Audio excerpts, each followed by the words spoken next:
Buenas noches, bienvenidos a Mirá, yo soy Hugo Machiavelli, ya en los estudios de La Nación, Martín Tetaz, Guadalupe Vázquez. En instantes nos comunicamos con Paula Oliveto por lo que está pasando en Formosa y si es un modelo que el gobierno intenta aplicar en todo el país, aunque cambió la escena. Fue Pietragala y hay un cambio de escena o un lavado a esos centros denunciados y para Pietragala no hay ninguna amenaza contra los derechos humanos. Y vamos a hablar con Graciela Fernández Meijide sobre este tema y varios otros. Va a estar aquí en los estudios Enrique Seguach, el economista, para hablar, por supuesto, con Martín Tetaz. Todo lo que necesitamos saber de economía lo vas a tener hoy acá. Y por supuesto, tendremos un programa con Carlos Cambiurán también, el médico que tiene COVID, pero que nos cuenta de primera persona cuál es el plan de vacunación real para la Argentina de este año. Ahora hablamos con Paula Oliveto, ya está conectada, le agradecemos este contacto. Sabemos que está en medio de una denuncia importante, no vamos a revelar ningún dato al respecto, pero está en una etapa con una investigación muy buena, pero le queremos preguntar sobre lo que pasa en Formosa y si ese modelo, que por momentos nos hace acordar a Foucault con vigilar y castigar, es un modelo que cierto sector del gobierno pretende, por su emparentamiento y en todo caso su halago público por el lado de Alberto Fernández y Gildo Infran, pretende ser aplicado en el resto de la Argentina. Hola, Paula.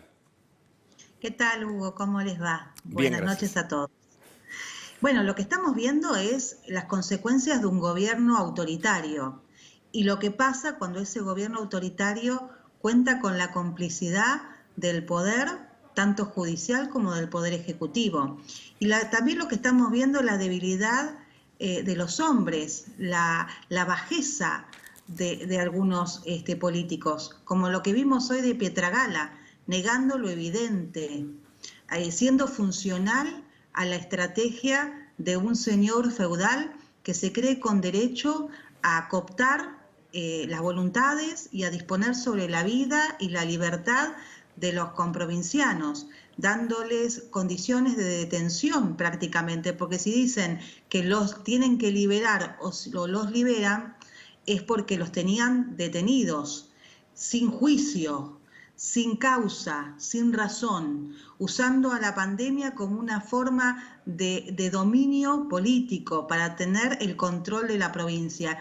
Y eso con la absoluta complicidad de las máximas autoridades de la Argentina y de un secretario de Derechos Humanos que se dijo durante muchos años militante de esa causa y hoy la entrega con una facilidad que espanta, que da asco. Y la verdad es que con errores conceptuales, como si porque no son clandestinos, no son centros de detención, como que no hay violación de los derechos humanos, asimilando algo que pasó hace 30 años para justificar su falta de accionar y sobre todo cómo él se ha doblegado a los intereses de un señor feudal que ataca, que doblega y que persigue no solo el que piensa distinto, sino a los más pobres y a los más necesitados de esa provincia. Y la desesperación de esas madres, la desesperación de esa gente pidiendo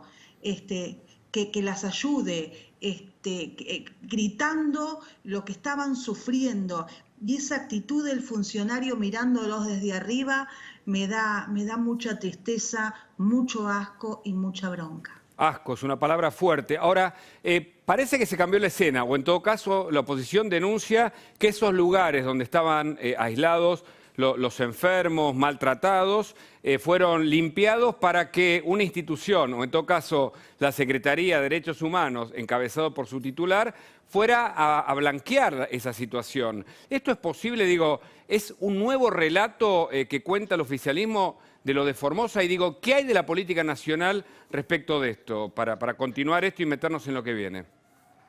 Mira, Hugo, si a vos te dicen que hizo secretario de Derechos Humanos y Sí. te dice que en una provincia hay violación de los derechos humanos, no le pedís al gobernador que te invite, le das tiempo a que acomoden las cosas y después vas a hacerle funcional a esa estrategia. Vos, a partir de que te enterás, y era de público y notorio conocimiento de todos, lo que estaba pasando en Formosa, te tendrías que haber constituido en el momento y haber constatado lo que estaba pasando y haber denunciado esas violaciones a los derechos humanos.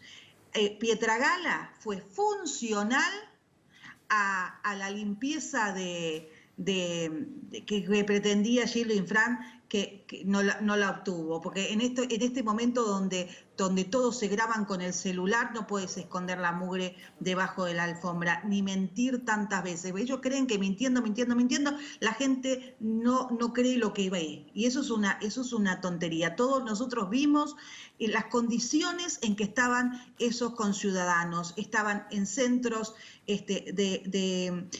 sin condiciones sanitarias, donde se mezclaban los que estaban con el COVID con los que no, en condiciones inhumanas, sin la debida asistencia, con alimentación que dejaba mucho que desear. Hemos visto a personas que han fallecido buscando la manera de ver a sus familiares. Recuerdo a ese hombre que murió ahogado queriendo ver a su hijo. Hemos visto hijos que no pudieron despedir a sus padres en su lecho de muerte. O sea, que a un tipo que es funcionario no lo conmueva eso y sea funcional a lo que quiere Infran, habla de su canallada. Es un canalla y es una persona sin valores, porque para conservar el cargo es capaz de entregar su historia.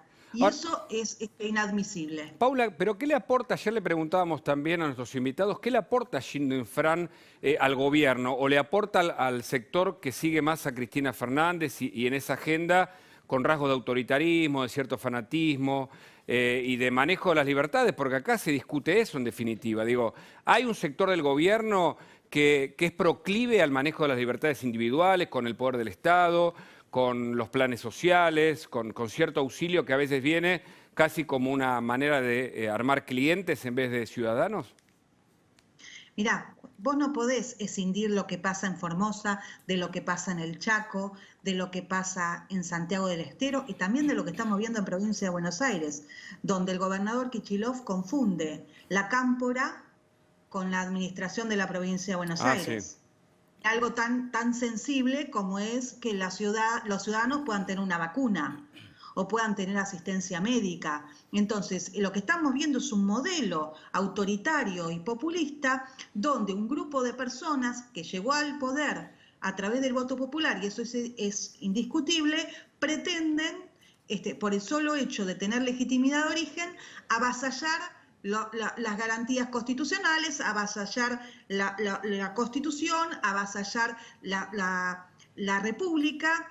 Y en definitiva lo que pretenden son dos cosas: hegemonía política, por eso la persecución al que piensa distinto, a la prensa independiente, que se está dando en el caso de Formosa y se están dando en muchos ámbitos de nuestro país, y por eso también la búsqueda de una consolidación de un proyecto político que finalmente no solo logre la impunidad y la libertad de los presos por corrupción y aquellos que tienen causas por corrupción, sino que lo que se busca es perpetuarse en el poder, que no haya alternancia democrática. Entonces, primero tuviste a Néstor, después a Cristina, después a Alberto Fernández, que es en definitiva la persona que eligió Cristina, y ahora están todos los miembros, los dirigentes del Partido Justicialista, sembrándole el camino a la renovación que pretende Cristina, que está de la mano de la cámpora y de su hijo. O sea, que ellos conciben el poder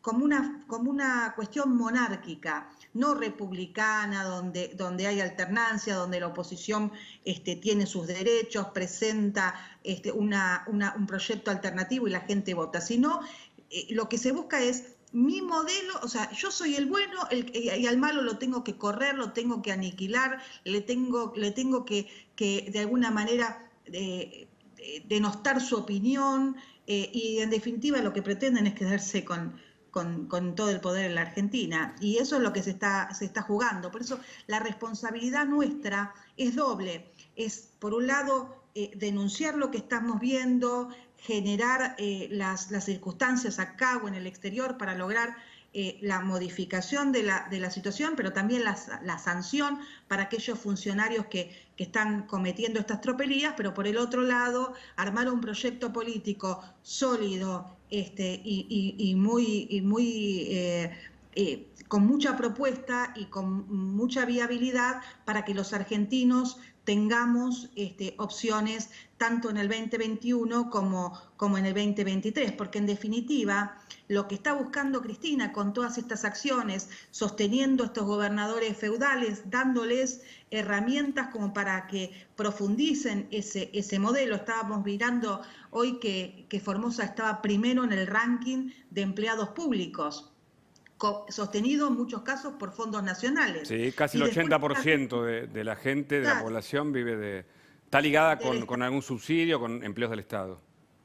Y después tenés lo que está pasando con la vacuna y con los testeos en la provincia de Buenos Aires, donde se discrimina, y en el interior del país, donde se discrimina a los gobernadores y a los intendentes de la oposición. Lo que surge de todo eso es que la voracidad por ganar las próximas elecciones los hace hacer este tipo de cosas que es de una inmoralidad absoluta. Por eso tiene que saber la sociedad lo que se juega en el 2021, porque no solo es la búsqueda de impunidad y tener mayoría en la Cámara de Diputados para hacer lo que quieran y conservar lo que tienen en el Senado para seguir haciendo lo que quiere Cristina, sino también esto que yo estoy diciendo, ¿no? Consolidar un proceso de gobierno autoritario que tanto lesionaría el futuro de todos nosotros. Después te iba a preguntar por Máximo 23 y la Cámpora, pero antes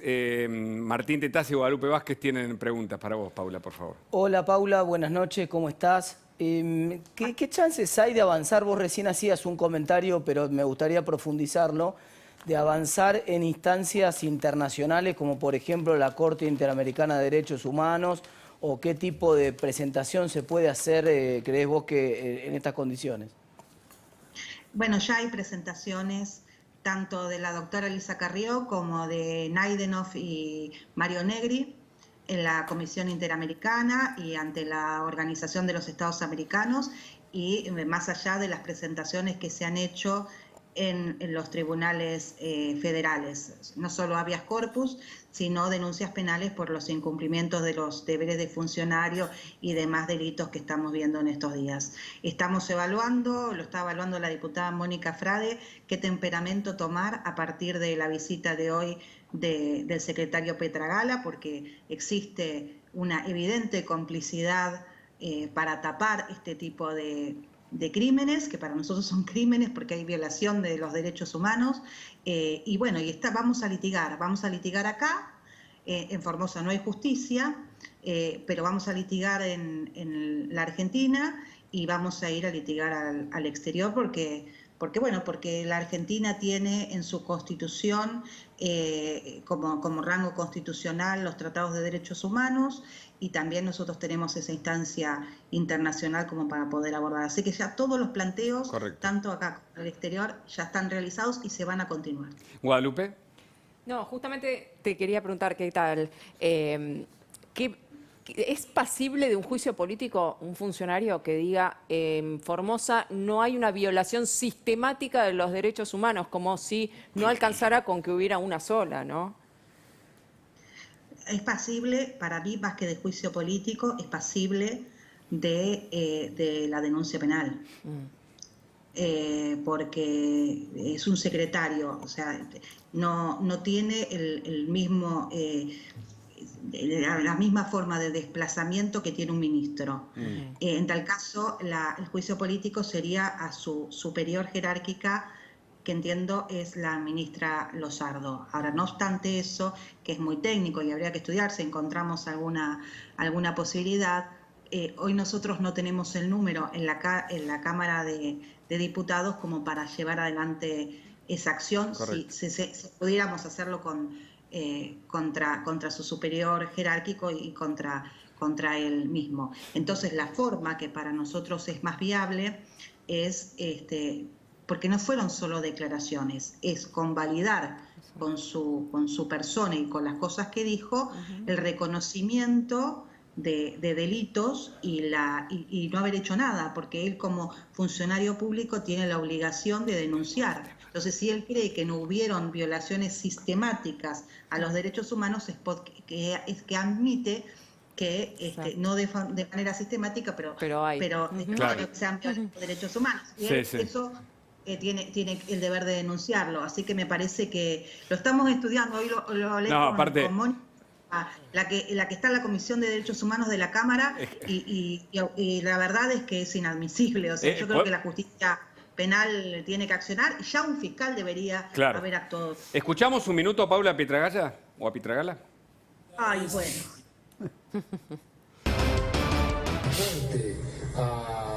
A las políticas estratégicas sanitarias que se toman, no de hablar de violaciones sistemáticas o de, como escuché, delitos de lesa humanidad, y banalizan hasta su propio reclamo o su propia denuncia de algún tema puntual que uno tiene que prestar atención. Pero la verdad que hablar de centros clandestinos de detención, de plan sistemático de violaciones de derechos humanos, estuve adentro, hablé con la gente y no hay centros clandestinos de detención, no hay centros de detención. Todo el mundo conoce cuáles son los lugares donde está alojada la gente.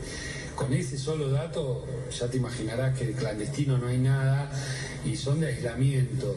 Y acuérdense que nosotros como Gobierno Nacional creamos Tecnópolis para ver si se desbordaba el sistema de salud, tener preparado.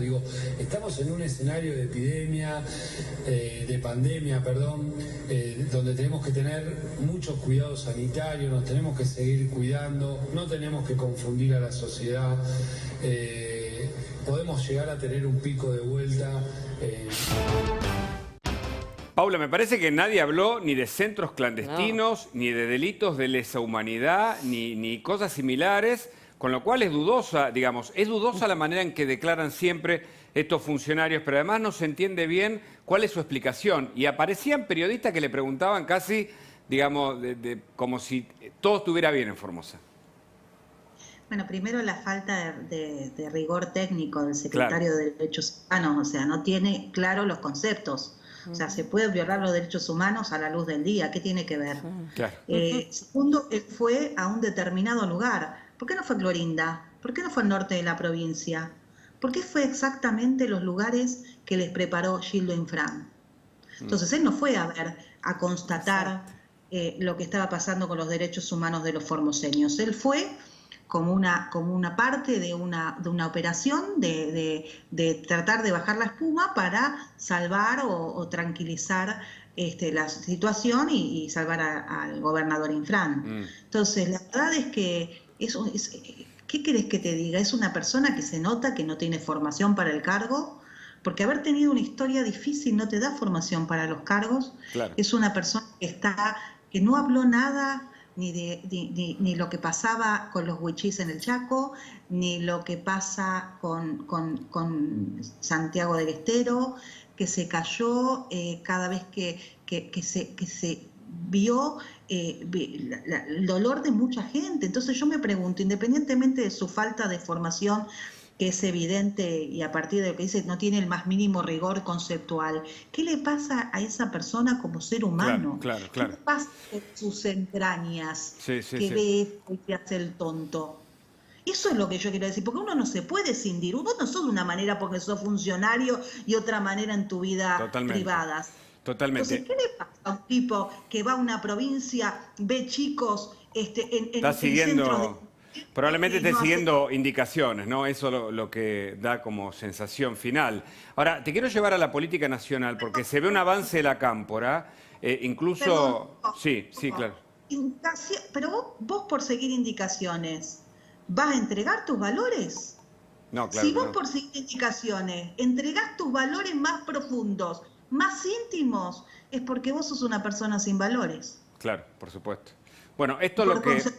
El sueldo hace cualquier cosa. La pregunta es justamente si el modelo vertical que parece que ocurre en algunos lugares, recordemos en el anterior gobierno que muchos funcionarios no podían hablar, la pobreza no se podía mencionar, era una bajada muy con rasgos totalitarios. Pero a nivel de la cámpora, que uno ve en una avanzada en distintos ministerios y ahora con proclamas a nivel del plan de vacunación, ¿vos ves que detrás está la idea de máximo 2023 allí, Paula? Sí, seguramente.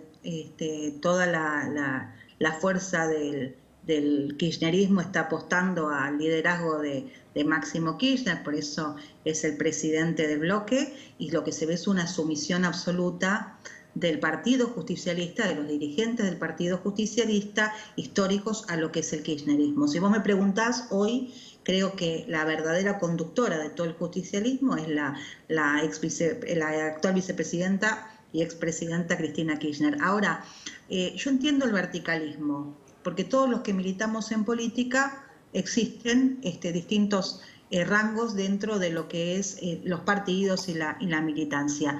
Ahora, el límite sos vos, la decisión es tuya, los valores son tuyos, hasta dónde vas lo decidís vos.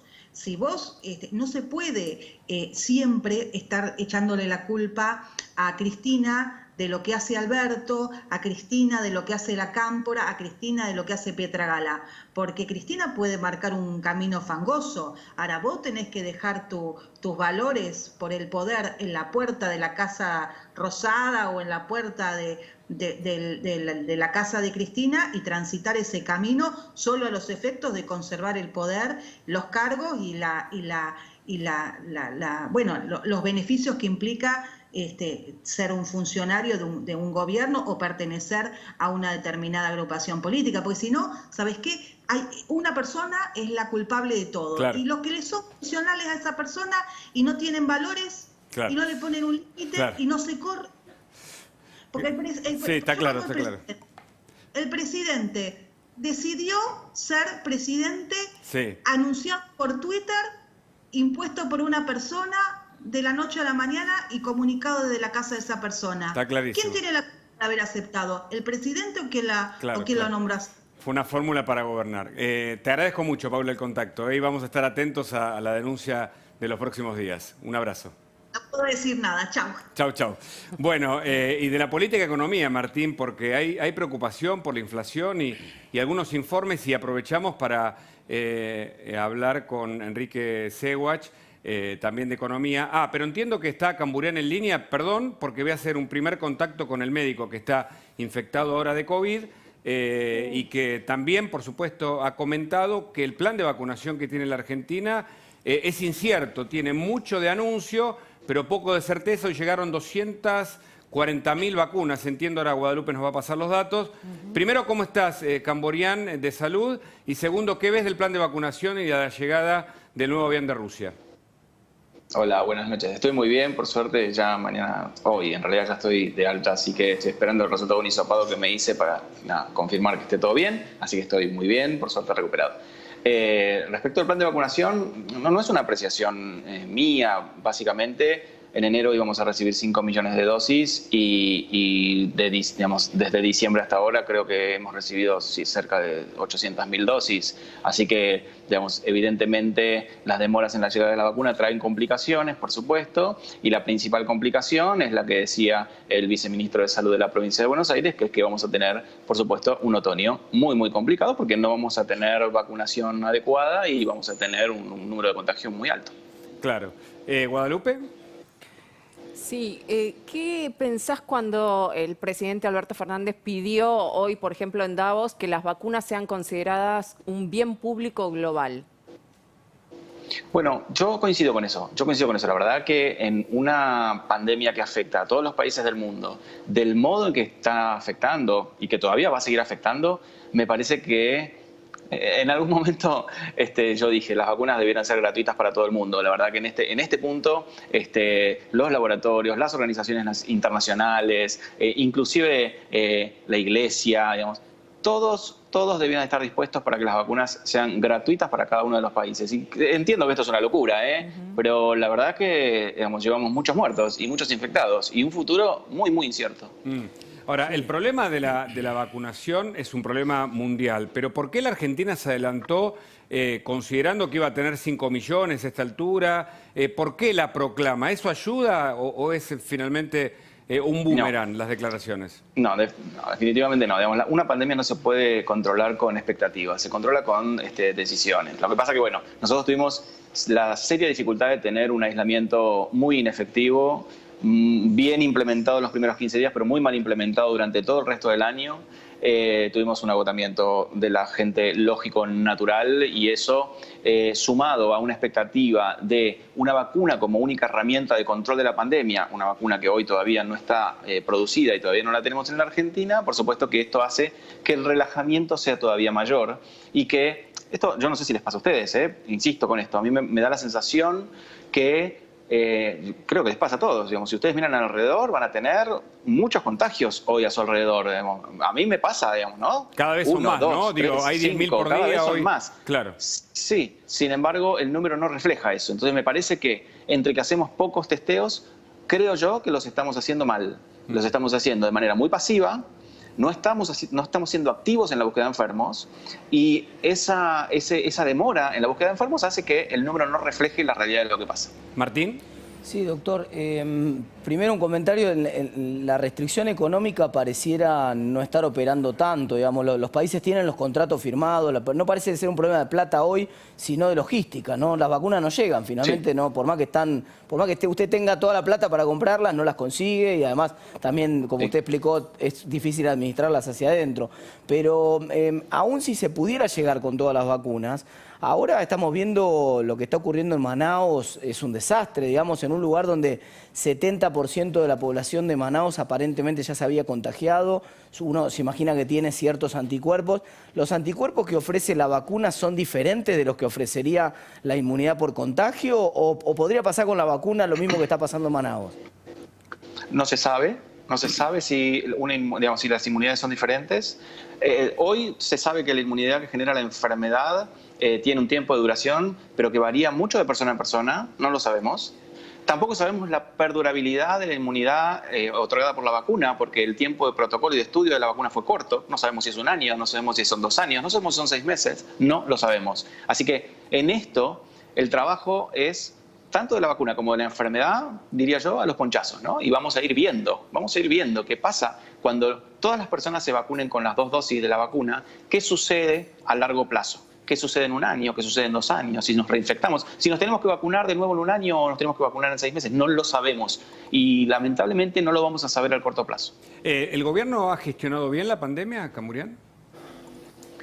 Yo creo que en algunos puntos sí. Lo que se ha gestionado muy mal es la comunicación, muy mal, muy mal. Yo creo que en una pandemia, yo tengo la experiencia de manejo de una pandemia en 2009, H1N1, y creo que fue fundamental y fue eje clave y principal la comunicación a la ciudadanía.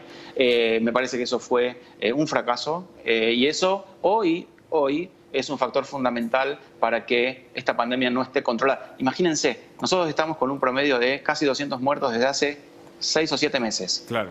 Es un número muy elevado, ¿eh? Digamos, nosotros no bajamos nunca el número de contagios. Bajamos a 5.000, 4.000, pero no bajamos, digamos, no estamos en una segunda ola. Esto no es una segunda ola, la segunda ola viene para adelante. Correcto. Camurian, gracias por el contacto y que tenga una pronta mejora. Muchas gracias a ustedes. Bueno, y ahora sí nos metemos en la economía. Enrique Seguach, gracias por estar aquí en esta noche. Gracias por la invitación.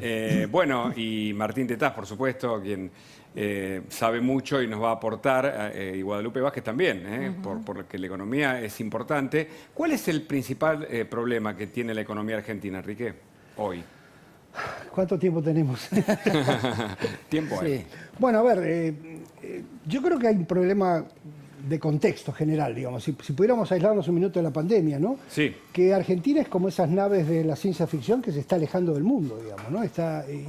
Y estar aislado del mundo para la Argentina es un drama, ¿no? Argentina solo funciona inserta en el mundo y estamos cada vez más lejos, digamos, al punto que ni siquiera podemos conseguir vacunas, digamos. Entonces, cuando vos vas desde ahí arriba para abajo, empiezan todos los problemas de que no podés acceder a financiamiento a tasas razonables, los problemas que obviamente te quedás sin reservas en el Banco Central y por lo tanto tenés un mal manejo de la política monetaria que te lleva a tasas de inflación mucho más altas, los problemas del empleo y todos los problemas de que no hay inversión.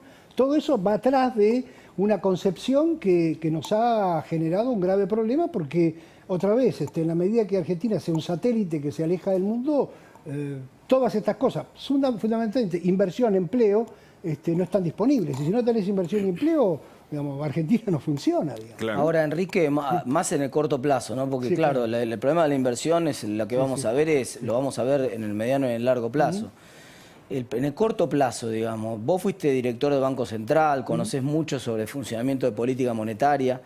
¿Qué consecuencia puede tener haber emitido 2 billones de pesos el año pasado y tener un panorama ahora donde parece ser que vamos a emitir por lo menos 1 billón más? Bueno, las consecuencias las estamos viviendo ahora, ¿no? Es decir, el gobierno subestimó el manejo económico de la pandemia, digamos, ¿no? Es decir, estaba claro que había que arreglarla con emisión monetaria, no teníamos otro mecanismo. Pero bueno, dado que tenías que usar un remedio que tiene muchos efectos colaterales, para seguir con la metáfora, tenías que haber sido mucho más cuidadoso en el gasto, a manejarlo de otra forma, etcétera. Bueno, eso no se hizo, se generó una fenomenal emisión, la emisión no va a las sardinas, digamos, la emisión va primero al dólar, que es la verdadera moneda de la Argentina, y del dólar va a los precios, y hoy estamos viviendo esa consecuencia. Como además seguís generando exceso de pesos, si lo que pierde valor es el peso, bueno, esta situación va a seguir acelerando la tasa de inflación. Cuando aceleras la tasa de inflación, aumentas el impuesto a la pobreza, esa es la tasa de inflación. Y obviamente, por eso yo decía que en la medida que no puedas revertir esta tendencia, y hoy parece que no la vas a poder revertir en el corto plazo, estamos en problemas serios. ¿Por qué crees que en Argentina cuesta tanto juntar esas dos cosas? Digamos, esa cuestión que es tan obvia y que además el mundo la tiene saldado, ese debate. Acá hubo un titular de Página 12 hace 6 o 7 meses atrás que decía: aumenta la emisión y sin embargo baja la inflación. Y 7 meses después, un titular en la misma Página 12 que decía: ¿por qué suben los precios? ¿No? O sea, como que no conectaban las dos cosas.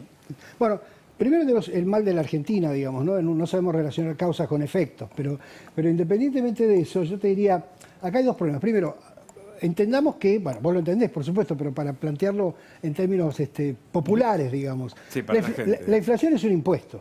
Claro.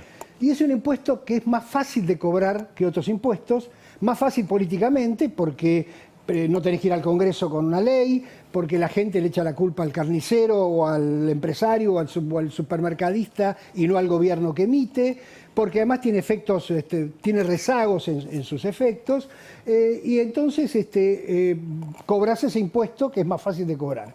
Y toda la clase política, porque ahí no hay excepciones, Argentina tiene inflaciones anómalas de hace, bueno, décadas o si querés 20 años, digamos, se siente cómoda en ese contexto, porque otra vez no tiene que ir a pelear lo que hay que pelear, o sea, no tiene que ir a pelear una reforma estructural del gasto, no tiene que pelear una reforma impositiva, no tiene que pelear las cosas que hay que pelear. Y como aparentemente, aunque no tan aparentemente, digamos, la sociedad no castiga tanto a la inflación en términos electorales, porque otra vez, porque una parte le echa la culpa no al gobierno y otra parte recibe alguna ayuda y más o menos lo arregla, o los que están sindicalizados le indexan el salario en los mejores momentos, etcétera.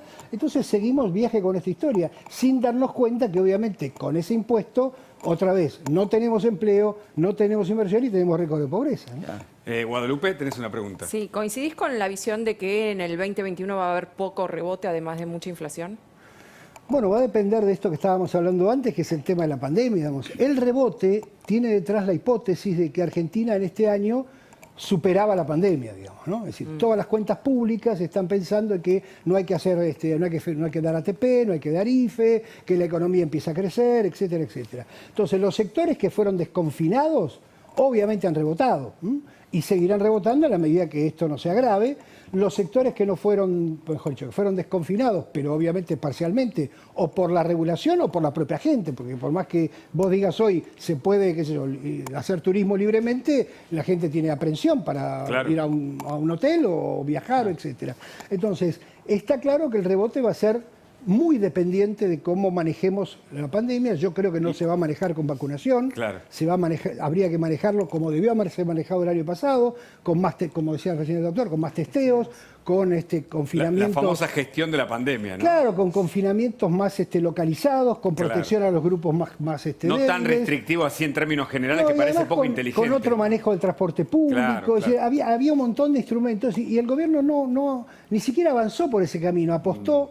Bueno, hoy el presidente dijo que no fue una apuesta, digamos, que entró por el camino de la vacuna. Sí. Y el camino de la vacuna es un camino problemático en el mundo, porque Claro, por más que y Pfizer largo y pueda sin hacer- solución inmediata. Claro, Usted me pero además permite, Enrique, la Sí, interrupción, perdón, porque perdón, justamente hablando de la gestión de la pandemia a nivel internacional, queremos escuchar lo que dijo Lacalle Pou, el presidente de Uruguay. Entonces, quiero hacer hincapié en lo que decía el otro día Rafael Radi, que dijo Henry Cohen: vamos a no politizar la pandemia, porque ahí seguro que, entre otras cosas malas que tiene, que es la división, es el aumento del problema. Es el aumento del problema.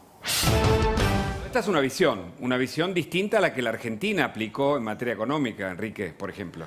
Sí, pero otra vez, ¿no? Bueno, primero Uruguay es un país muy particular, es un país pequeño, relativamente aislado, pero volvamos al tema de lo que se hablaba acá de la logística, etcétera. Pfizer o quien fuere puede producir, hay que producir miles de millones de vacunas, Sí, digamos. claro. Por Puede supuesto. producir miles de Es una millones de carrera vacunas. del Ahora, mundo, hay sí. que producir miles de millones de frasquitos, miles de millones de tapitas plásticas para esos frasquitos. Esas dos cosas no las produce Pfizer. Hay que producir no sé cuántos cientos de containers con el hielo, o como se llame, necesario para refrigerar. Hay que producir la logística para distribuirla. O sea, Evitar las pérdidas. Claro, creo que todos cada hemos tanto- entrado en esta, algunos más fuertes y otros menos, no diría en una fantasía, pero en esta desesperación por creer, por aferrarse a la vacuna, cuando en realidad, obviamente, ojalá que esté todo mañana, pero eso va a tardar. Hay que vacunar a muchos miles de millones de personas y entonces hay que tener el plan de, bueno, cómo convivir con esto mejor que en el 2020. Claro, claro. Ahora, Sí. perdóname, Hugo, que Sí, le por quiero hacer una supuesto. pregunta más, Enrique.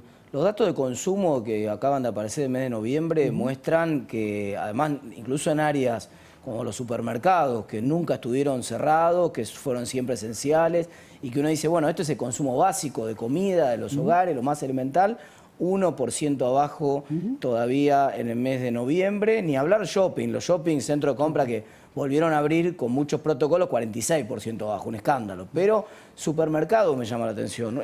¿Y eso qué tiene? Porque uno mira los datos de lo que pasó con la inflación en los últimos 3 meses, aceleró muchísimo, y da la sensación que entonces el consumo va a estar golpeado y va a tirar de abajo. ¿Sin consumo no hay recuperación de la economía o es el huevo y la gallina al revés? ¿O primero tiene que recuperarse la economía para que pueda hacer pie el consumo? No, acá el problema central es que, bueno, primero no hubo ajustes salariales,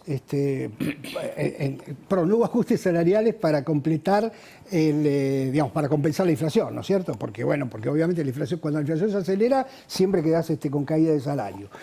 Segundo, hay mucha gente sin ingresos, porque el problema que tiene la pandemia es que te afecta a sectores de la economía informal que no tienen acceso al trabajo. La tasa de desempleo de Argentina es mucho más alta de la que figuran las estadísticas, porque hay mucha gente que no puede salir a buscar trabajo porque sabe que no lo va a conseguir, porque trabajaba en un restaurante o trabajaba en un comercio, es decir, el trabajo no calificado hasta allí. Entonces vos tenés una caída de los ingresos que no fue compensada por el IFE o por lo que fuere, encima hubo una cuota de IFE que ni siquiera se pagó, y eso claramente te afecta a los consumos esenciales, y además hubo un cambio hubo una presión en los precios de los alimentos, o sea, la canasta más básica subió más fuerte que otros productos, porque la inflación siempre es un promedio.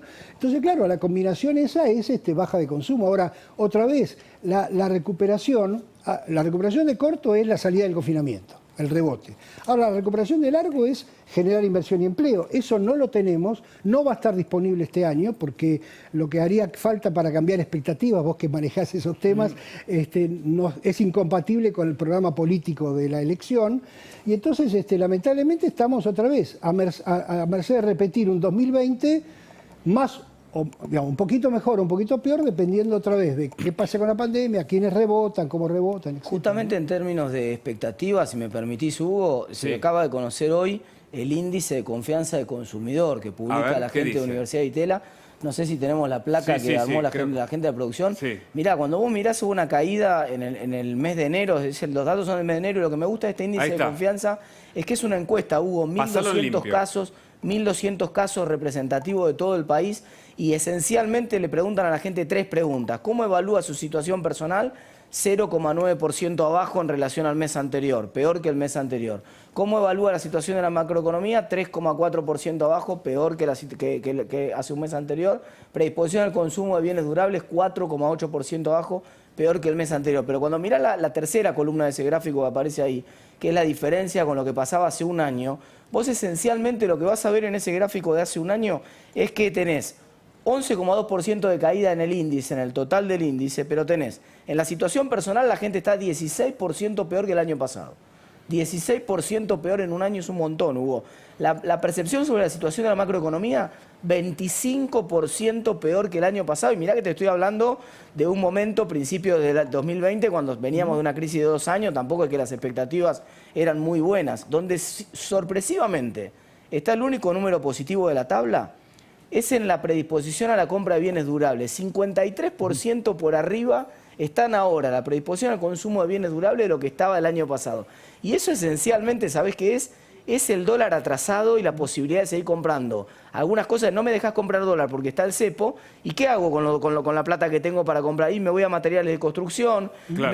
me voy a comprar un automóvil que todavía está a precio del dólar de 80 y pico de pesos. Los bienes brecha, digamos. Claro, exactamente. Los bienes que están anabolizados por la brecha cambiaria, por el hecho de que comprando esos bienes accedes indirectamente a los únicos dólares que no se pueden comprar en Argentina, que son esos dólares de 87 pesos, ¿no?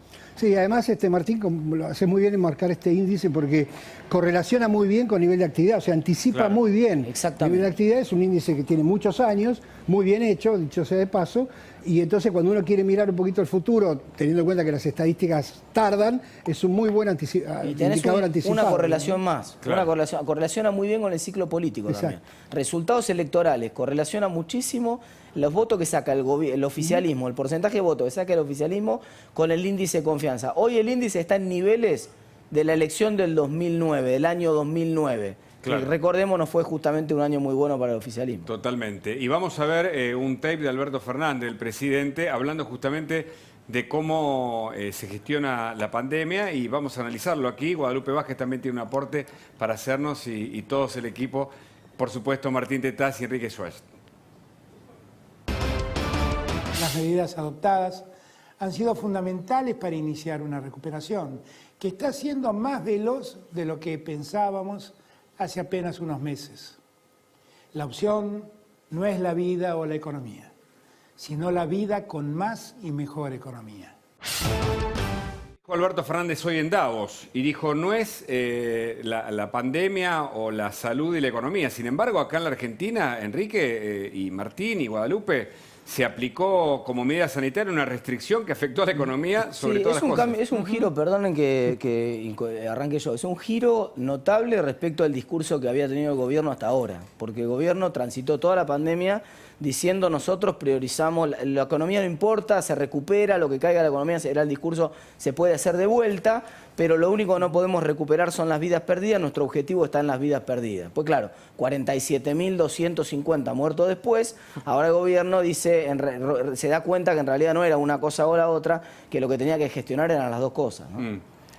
¿Guadalupe? Sí, forma parte justamente esta refrescadita, podríamos decir, en el discurso de Alberto Fernández, de mostrarse más pragmático. Empezó con la gira en Chile, ayer en la reunión con empresarios, también le fue franco, dijo, sabemos que la situación es muy difícil, pero quiero que sepan que yo no tengo intención ni de expropiar empresas, ni de intervenir más, sino que quiero que trabaje el Estado junto con el sector privado en forma articulada. Esto también lo dijo hoy en el foro de Davos y dijo, sabemos que para que haya inversiones se necesita financiamiento y previsibilidad, algo que no parece tan fácil, ¿no?, en este momento. Claro. ¿Qué opinas, Enrique? Bueno, que justamente me parece que el problema a ver, cuando vos medís las palabras del presidente contra los el índice de riesgo país o la tasa que paga el argentino, cómo cotizan los bonos argentinos, te das cuenta que no le creen, digamos.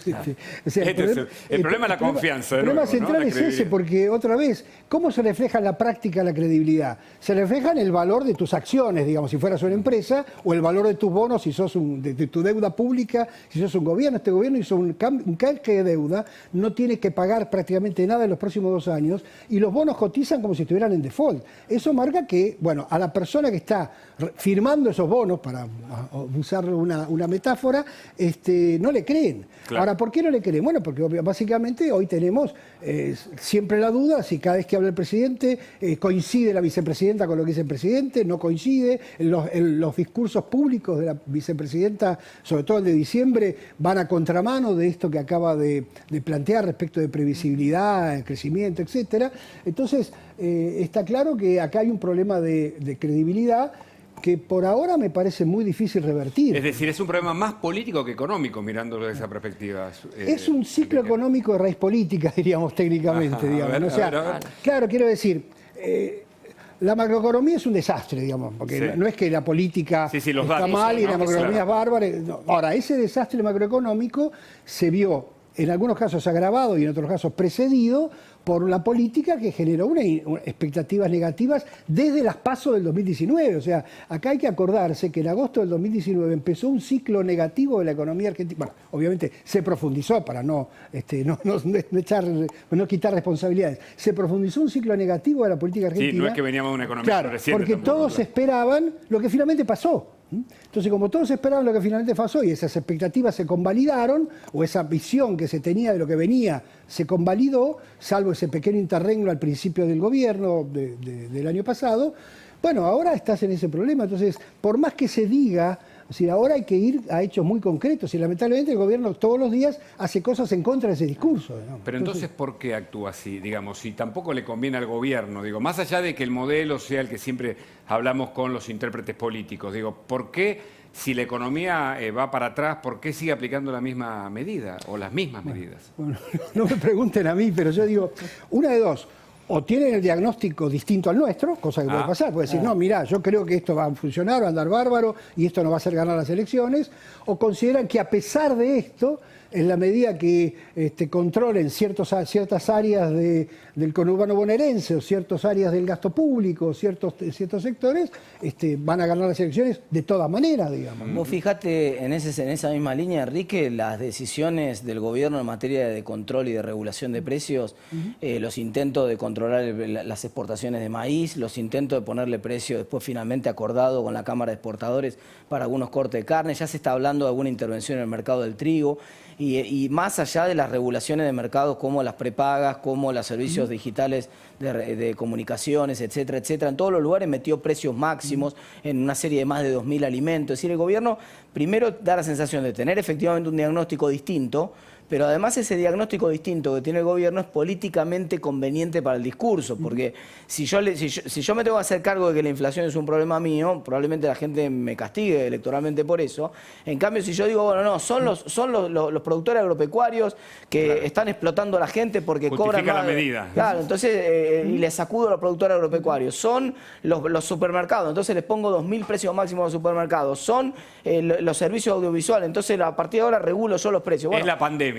Claro, es lo mismo, es la pandemia. Ahora, ahí sí parece haber algún discurso como más razonable. El gobierno parece haberle dicho Fernández a la gente, miren, no puedo pagar una cuarentena como la que tuve el año pasado. No puedo pagar 2 billones de pesos este año porque revienta todo por los aires. Así que vamos a tener que equilibrar más entre la salud y la economía. Ahí sí le creo porque es consistente con lo que están haciendo y con los números de la economía, ¿no? Sí, lo que pasa, Martín, que ahí el problema que surge es que justamente hay que pagar eso, digamos. O sea, en lugar de decir, voy a ahorrar gasto público en otro área para poder pagar lo que hay que pagar mientras dure la pandemia, está diciendo, no voy a pagar esto porque lo otro me genera un conflicto. O sea, otra vez, en lugar de darte el IFE, voy a tratar de controlarte el precio de la carne o del trigo, perdón, del pan o de lo que fuera. En lugar de darte un empleo o darte un subsidio por el desempleo, vamos a tratar de, qué sé yo, de controlar las importaciones. No, prohibir los despidos, extender la prohibición de despidos. En cambio, lo que sí deberías pensar es, bueno, ¿qué estamos haciendo en el gasto que podríamos haber ahorrado el año pasado, que podríamos estar ahorrando este año, justamente para pagar esos subsidios, Ahora, no para Enrique, ahorrar. ¿no es un problema en el fondo ideológico que el Estado puede controlar todo, manejar todo y solucionar todo? ¿No hay en el fondo esa idea hiper keynesiana, si vale la expresión? No metas a pobre Keynes en esta por historia. supuesto, pero explíquelo. No. Digamos que en ese momento la economía norteamericana le fue muy útil poniendo en marcha la maquinaria No, del pero Estado. ¿sabes lo que pasa? Me parece que más que un problema ideológico, o mejor dicho, en todo caso, es un problema ideológico, pero de la sociedad argentina, digamos. Hay una mayoría de la sociedad argentina que cree que el Estado tiene que hacer las cosas, que mucho mejor el Estado que el sector privado haciendo las cosas, ¿no es cierto? Y eso es una entelequia en el sentido de que el Estado al final del día es Julio De Vido, digamos. El Estado al final del día es Ricardo Jaime. Claro. El Estado al final del día son gente que se muere en un Sí, tren. Julio De Vido, que Es puso decir, en un tuit, criticó al presidente Alberto Fernández que se vayan los dos cuando se abrazaba o se daba un codito o un puñito con Piñera, ¿no? Claro, entonces vos fíjate, y volviendo a lo que decíamos antes, es razonable que un empleado del sector privado haya cobrado 25% menos de su sueldo porque no estaba yendo a trabajar, mientras que no es razonable que los judiciales, los maestros hicieron algún trabajo, pero que los judiciales, los empleados de los registros de distintos organismos públicos, etcétera, en las provincias, en la nación, cobren el sueldo pleno. O sea, es decir, ¿por qué es más ético o más justo, no sé cómo decirle, que un empleado privado no cobre su sueldo o esté desempleado y asegurarle el sueldo a pleno? No digo obviamente a los salarios más bajos, pero a los salarios más altos. Hay sectores del sector público argentino que hace un año que no trabajan. Claro, Así que no van a trabajar. No, y además, hoy arrancó en el foro de Davos, como recién explicaba Guadalupe, Alberto, yo lo escuché, diciendo que el problema era el capitalismo, cuando en verdad el capitalismo, por supuesto que tiene problemas, porque es inherente al sistema, pero arrancar allá, ahí tan arriba, ¿no, Guadalupe? Con situar al capitalismo como el origen de todos los males.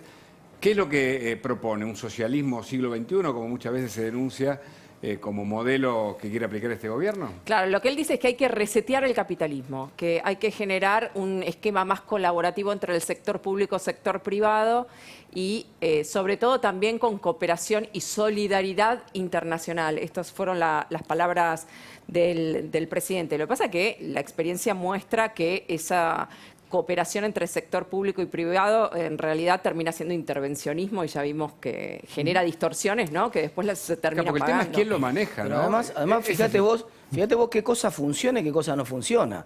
Esto es como en la cancha cuando el equipo está perdiendo y el director técnico saca al único tipo que pone la pelota en el piso y hace los pases correctamente, digamos, y pone un burro.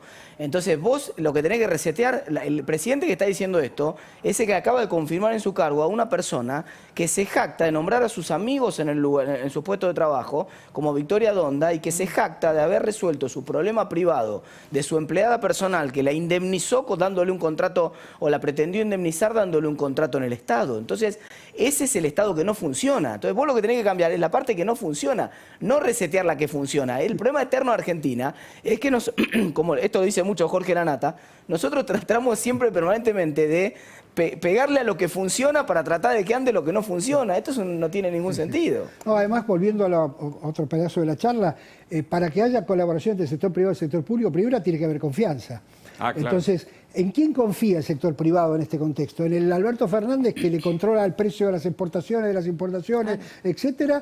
¿En Cristina, que le dice en los discursos lo que tiene que hacer? O el propio YPF, por ejemplo. O en el ministro de la Producción, que se sienta a decir, bueno, muchachos, a ver cómo arreglamos estos temas. Entonces, claramente, el reseteo, como creo que lo decía Martín recién, tiene que empezar por lo que está haciéndose mal. Claro. Y realmente lo que se está haciéndose mal es la política macroeconómica que derrama, entre comillas, a todo el resto, ¿no? Ahora, también hay que decir que el gobierno anterior no pudo solucionar el problema económico, pidió dinero al Fondo Monetario, intentó, y creo que lo logró, Martín, bajar el déficit fiscal, que es muy alto en la Argentina, pero no propuso una solución. Por eso algunas encuestas hoy dicen que las dos alas más extremas, digamos, del kirchnerismo o de Juntos por el Cambio, no parecen ofrecer una solución, y ahí parece la banda del medio, la avenida ancha del medio, donde aparecen los libertarios, ¿no? Como una opción. Pero no sé si quién me lo quiere explicar mejor esto, ¿no? Yo creo que acá... Sí, dale, Enrique, dale. No, simplemente vos hiciste mención al gobierno anterior y quiero hacer dos consideraciones. Primero, No creo que el gobierno anterior haya tenido tanta vocación de cambiar las cosas como parecía en el discurso, porque si bien es cierto que empezó en una minoría en el Congreso, lo cual te hace muy difícil avanzar en ciertos temas, después del triunfo electoral del 2017, cuando se esperaba que hiciera o que tratara de hacer lo que no se había hecho antes, intentó con endeudamiento llegar al 2019 de alguna forma. Sí. Creo que ahí fue el grave no sé si llamarlo error el grave error de diagnóstico en todo caso que tuvo. Sí, que llegaran las inversiones famosas, ¿no? Que sí, pero lo que pasa es que otra vez, es decir, si vos vas consolidándote políticamente, tenés que mostrar esas acciones, eso en las acciones económicas, digamos, en las acciones de reforma. Y usted dice, perdón, insisto sobre eso, usted dice que en Juntos por el Cambio se aprendió esa lección, digamos, desde la mirada económica. No lo sé, la verdad que no lo sé, no, porque digo, ¿sabés lo que pasa?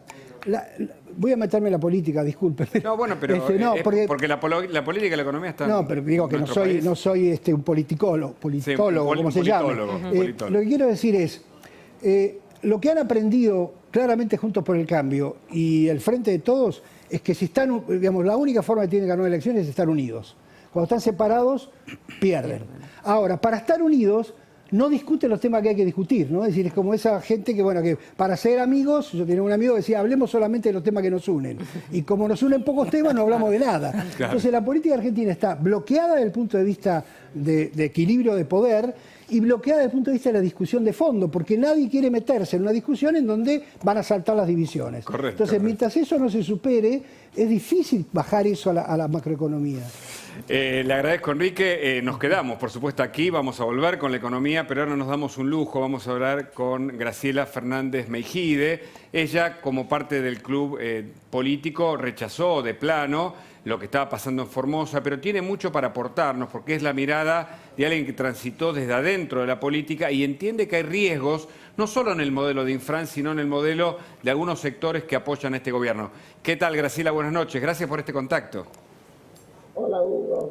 Gracias a ustedes por llamar. Bueno, usted dice, la escuché, la leí, que lo de Infran es la vocación de un gobierno autoritario, que algunos pretenden que eso prenda, digamos, que se manifieste en la sociedad argentina. ¿Es así?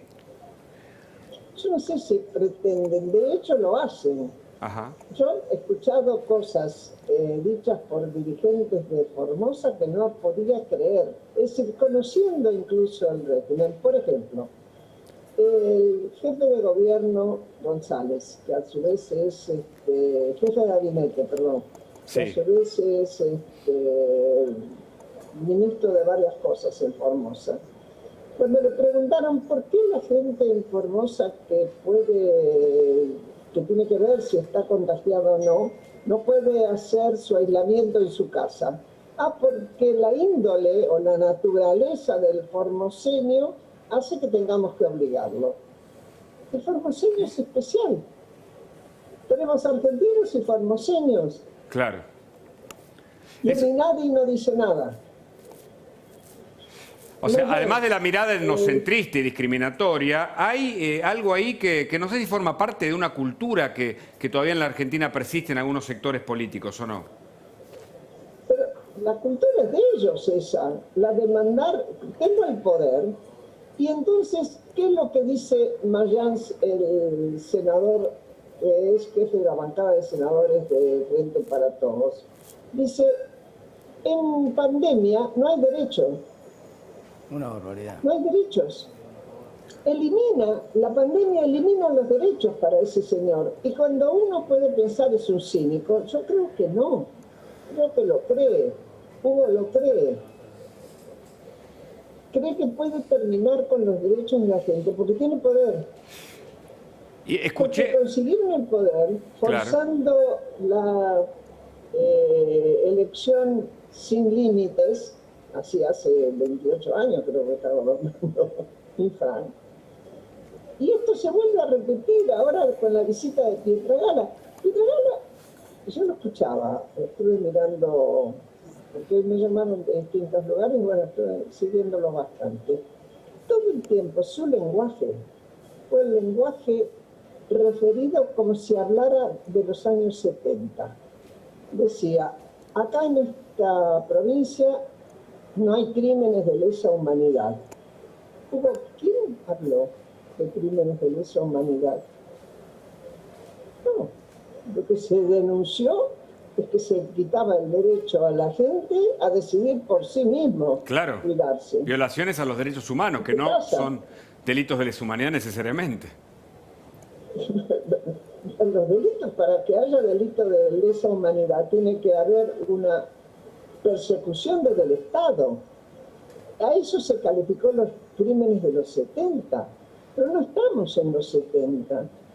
Y los derechos humanos siguen existiendo, no son exclusivamente los referidos a los 70. Los derechos humanos fundamentales son la vida, el derecho a la vida y el derecho a la libertad. Claro, claro. Y hasta la libertad de expresarse.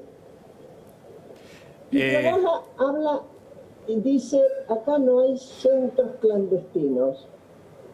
¿Y quién habló de centros clandestinos? Sí, la verdad que fue una expresión muy desacertada.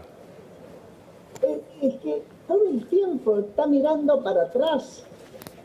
Hay gente que funciona supuestamente mirando para adelante, pero con el espejito, mirando con el espejito retrovisor, ¿eh? Graciela, usted me permite, voy a incorporar a Silvina Martínez, porque hay un dato muy importante de una organización internacional que dice que la Argentina cayó muchos puestos en el índice que miden sobre los países con mayor cantidad de corrupción. Silvina, ¿estás? Sí. Sí, estoy acá. ¿Qué tal? ¿Cómo están? Sí, efectivamente. Sí, te escucho. Transparencia Internacional, que es un organismo que, una ONG que mide este índice de percepción de la corrupción, publicó el referente al 2020 y ahí la Argentina bajó varios puestos. Está en el puesto 42 sobre 100 y, digamos, está también a la mitad de lo que sería en América Latina. Tiene el puesto 78 entre los 180 países relevados y el año 2019 estaba en el puesto 66. ¿Qué significa esto para traducirlo a la gente y para qué sirve este ranking? En realidad, en la Argentina lo que se ve afectada son por dos cuestiones.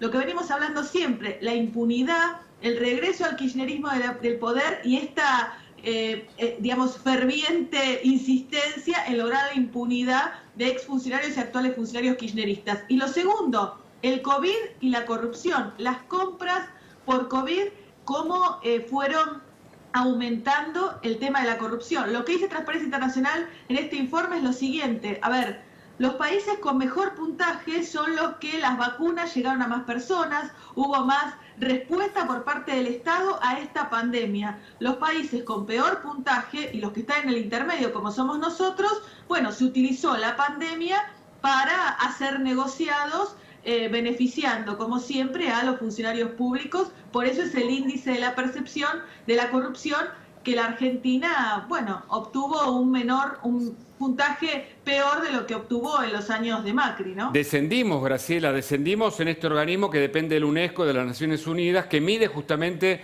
la percepción de la corrupción y la Argentina está peor ubicada. ¿Por qué, Meijide? ¿Por qué le parece entonces? Yo creo que esto está muy relacionado con lo que ustedes hablaban en el bloque anterior con Enrique y con Martín. Porque cuando Enrique dice falta confianza, no hay confianza y por eso la economía no funciona, entre otras cosas tiene que ver con la corrupción. Cuando uno va a invertir, eso no quiere decir que los empresarios no sean capaces de ser corruptos. De hecho, cuando pagan coimas, hay dos puntas en esa línea de corrupción. Pero lo que nadie va a ir a invertir y tomar riesgos en un lugar donde todo el tiempo se está cambiando las reglas del juego y donde además no saben cuánto le van a pedir. Claro. Yo creo que el tema de corrupción, yo no lo sé sobre las vacunas, no me consta, no tengo ninguna información sobre eso, ni tengo por qué tenerla. Sí, en todo caso, si me convocaste, es por la declaración del Club Político Argentino. Nos fuimos muy duros, claro, porque nos preocupa la calidad institucional y la situación social de nuestro país en toda la gente. Para nosotros Formosa no es un enclave de extranjeros. Son argentinos que están siendo sometidas a reglas y sobre todo a leyes del juego jurídico que no tienen nada que ver con la Constitución Nacional. Claro. Graciela, y ahora vuelvo con Silvina también. Le pregunto, el Club Político Argentino está conformado, además de personas tan prestigiosas como usted, por exfuncionarios. Y ustedes denuncian que lo de Formosa es, digamos, la punta del iceberg de un montón de otros problemas que ocurren a nivel de las instituciones argentinas, ¿no? Solo eso, sino que nos hace recordar momentos que ya vivió la Argentina, como lo que pasó en la Catamarca de Sádic, en el caso de María Soledad, como pasó en Santiago del Estero de Juárez, también en hechos incluso lamentablemente de pérdida de vidas. Por eso, cuando terminamos nuestra declaración, decimos, ojalá no tengamos que llegar a la pérdida de la vida de alguien. Yo hoy escuchaba a Gabriela Menes, que es la concejala, una de las que estuvo detenida, sí, aunque no infranista, yo diría, una mujer muy inteligente, que como es una peleadora y buena e inteligente en las observaciones, decía, ¿qué conseguimos gracias a nuestras denuncias? Donde no hablaron de centros clandestinos, sino que fueron y descubrieron cuáles eran los lugares donde tenían asignados a la gente, como ese estadio que vaciaron antes de que llegara Pietragala. O la escuela 224, o en Clorinda tal otro establecimiento, etc. ¿Qué conseguimos?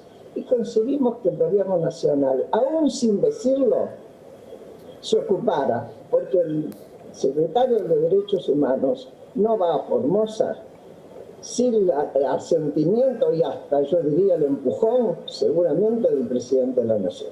Graciela, y la reacción de la sociedad civil, del rol de los medios, incluso de los periodistas, que ahí mismo corren algunos riesgos porque el poder del Estado es muy fuerte, ¿lo ve como algo saludable para que esto se evite y pueda ser desnudado permanentemente? ¿Ocurra donde ocurra? Muy saludable, Hugo. Si no fuera por los medios de comunicación que hacen que sea posible que la gente traslade lo que filma con su telefonito, que tiene el coraje incluso de interpelar un hombre joven que lo interpela a Pietragala, que además le dice despectivamente, ¿vos qué te crees? Que estoy disfrazado para carnaval, cuando en verdad lo que viste es el uniforme de un médico, no es un disfraz. Claro. Es la protección de un agente de salud. Correcto. Realmente los medios ayudaron, por eso creímos que nosotros como club político teníamos que agregar nuestro granito de arena. Ha sido mucho más importante la movilización en la propia Formosa y esperemos que tenga un costo para Ifrán esto. Está muy bien. Un costo que le obligue a cambiar de actitud. De hecho, mucha gente ya está en su casa y no sigue en las escuelas. Es un buen dato, es un buen resultado y una buena manera de verlo. Graciela Fernández Mejide, gracias por este contacto. A ustedes, que les vaya muy bien. Buenas noches. Silvina, ¿qué se puede esperar entonces a partir del avance de la justicia? ¿Que la Argentina recupere un mejor lugar en materia de la percepción sobre la corrupción con este índice en caída o no?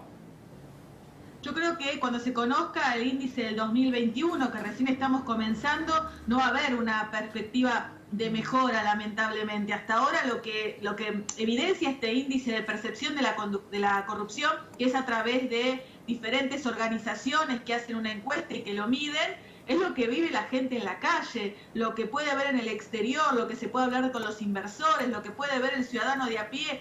Esto de que hay un Estado armado en realidad para conseguir mayor impunidad, como hablamos por un lado, y para conseguir mejores negociados. A ver, esto que pasa en Formosa no es aislado, lo que estamos hablando diariamente con las compras del COVID, lo que pasa en realidad con las causas de corrupción. Lo que hace el secretario de Derechos Humanos es el correlato de lo que hace el titular de la Oficina Anticorrupción frente a las causas de corrupción. Digo, hay funcionarios que están puestos en su cargo únicamente para tapar los hechos que son evidentes, ¿no? Entonces me parece que no vamos a tener un buen índice de percepción de la corrupción en el 2021, que fue lo que sucedió en el gobierno de Cristina Kirchner, claro, donde la Argentina fue descendiendo en puestos, recuperó el gobierno de Macri y ahora volvemos a la misma situación que tuvimos en el año del 2015 en adelante. Volver a empezar. Silvina, muchas gracias por el contacto. Chao, hasta luego. Hasta luego. Y Martín, vos tenías un aporte y un ranking para contarnos. Sí, no, Dale. justamente en ese ranking una de las cosas más notables es que hay una correlación, hay un señor que se llama Vito Tanzi que hizo un estudio hace unos años que demuestra que cada punto que vos caes en ese índice de percepción de corrupción, en la nota que te ponen todos los que opinan sobre ese índice de percepción de corrupción, cae 0,25% el PBI del país. ¿Qué quiere decir esto? Que la corrupción no es solamente un problema de distribución del ingreso, de un malo que le saca un bueno, digamos. No es solamente un problema la corrupción de un corrupto que se queda con la plata que iba a hacer para hacer un puente, sino que por culpa de que no se hace ese puente, el país tiene menor productividad, por lo tanto paga peores salarios, por lo tanto perjudica a todo el país. No es solamente un problema que se resuelve de naturaleza moral, alguien se quedó con lo que no le correspondía, sino que esa mayor corrupción mina las bases del desarrollo económico. El costo argentino, ¿no? Lo que se le llama costo argentino. Bueno, una buena parte del costo argentino es la corrupción. Te puedo agregar un dato vinculado con esto que mencionaba recién sobre el índice, lo que mencionaba Martín. Cada vez las empresas que cotizan en bolsa, sobre todo en Estados Unidos o en el resto del mundo, cada vez tienen más limitaciones a negociar con países percibidos como corruptos. Razón por la cual, una de las razones por las cuales les cuesta mucho a la Argentina hacer contratos con el sector privado hasta para conseguir vacunas. Así no van a llegar a situaciones.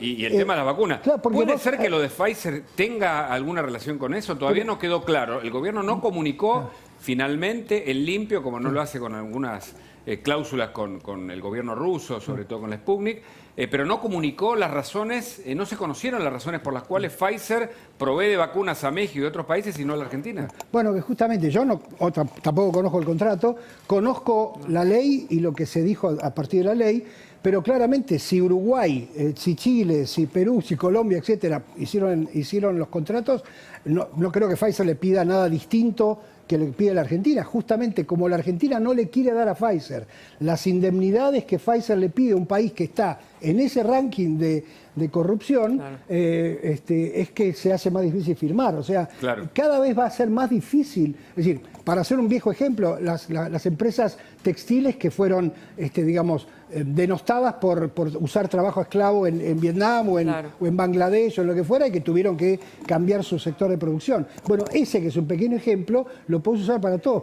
Empresas que no pueden negociar con países que contaminan o con empresas que contaminan, países que no pueden negociar, empresas que no pueden negociar con países corruptos porque les pega después en sus propias acciones. En vez de ser mirado como un país con expectativas, Argentina es mirado con desconfianza, ¿no? Claro, y este índice de Transparency, como otros, cuando el que hace, digamos, el informe al directorio, para llamarlo de alguna manera, sobre un contrato con X país, incluye en ese informe cómo está el país percibido en ese índice, porque después cuando llega a hacer el informe de transparencia a la propia empresa, ¿con quién contrataste? ¿Con quién haces negocios? ¿Por qué haces negocio con este país?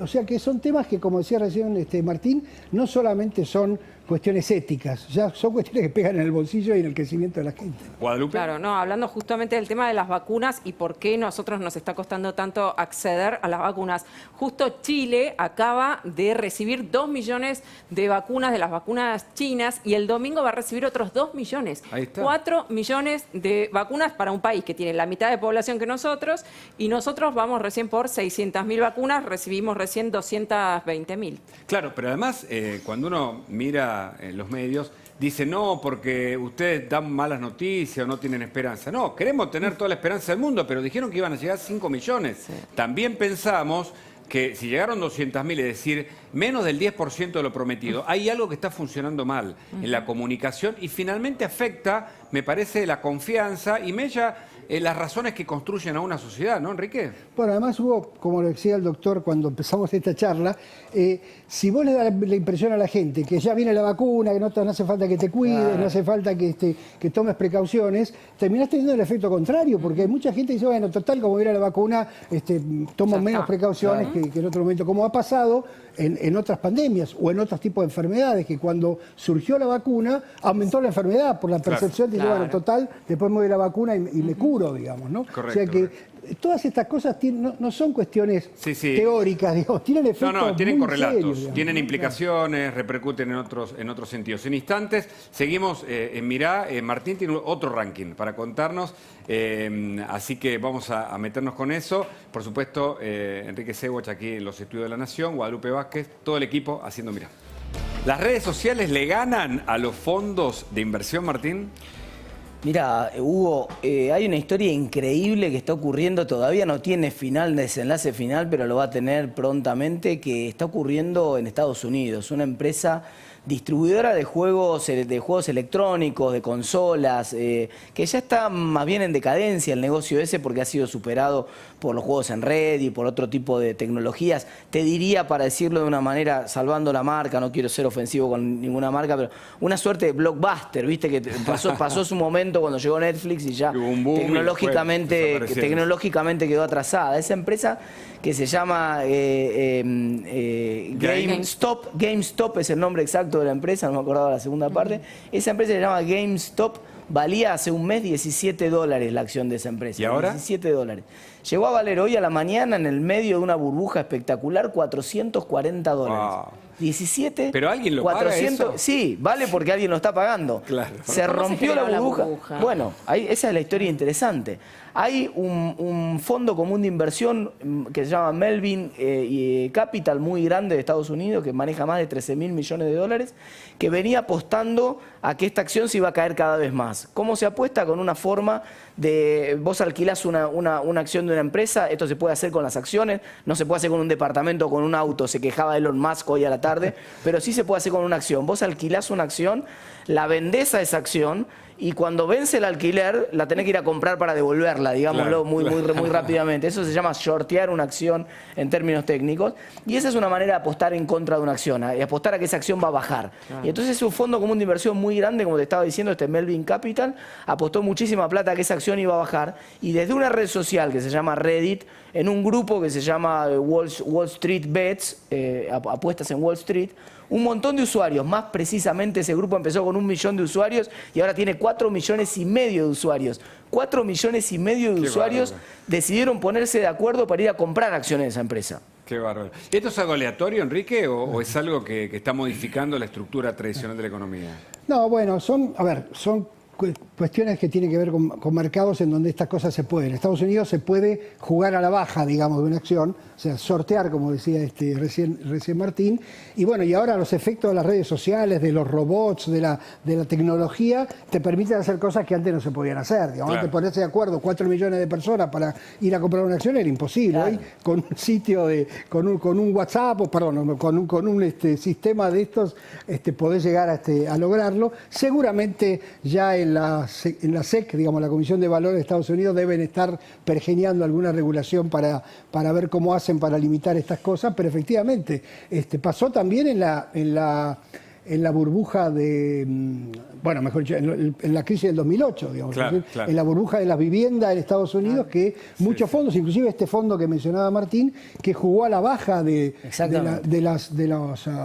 los instrumentos que representaban las hipotecas de Estados Unidos y finalmente ganó millones. Ojo que en el mercado hay todo un debate en el mercado, Enrique, porque muchos dicen, no, pero ¿cómo ahora la SEC se va a meter a regular una vez porque hay toda una gesta épica acá en torno a esto, que es la que le está dando tanto furor en las redes sociales, que es la sensación de por fin los pequeños inversores organizados le ganaron a los gigantes de Wall Street, lograron derrotar a un gigante de Wall Street, siempre fue al revés, siempre ellos se quedaban con la crema del negocio, esta vez los pequeños inversores le ganaron. Pero no contemos el final, Martín. Pero el final ni siquiera todavía lo sabemos. No contemos, parte del final lo vamos a contar en instantes aquí en Mirá.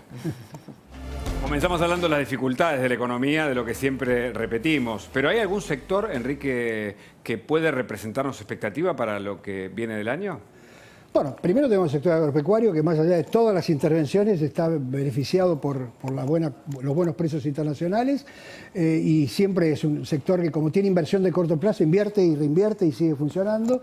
Y están algunos sectores, lo mencionaba antes Martín, los sectores de bienes esenciales que no fueron confinados y que siguen trabajando y los sectores que representan al dólar o alguna forma de dólar cuando no puedes ahorrar, digamos, construcción, automotriz, artículos para el hogar. Lo que pasa es que tanto artículos para el hogar como automotriz van a tener la restricción de la importación, de la oferta, y construcción hasta por ahí nomás, porque también hay un límite para estas cosas, ¿no? Bueno, hay alguna esperanza todavía. A la vuelta hacemos una conclusión. Aquí, mira. Se quedan aquí en La Nación Más. Viene Carola Gil y todo su equipo con lo que el día se llevó. Nosotros con Mirá mañana a las 21. Gracias por todo.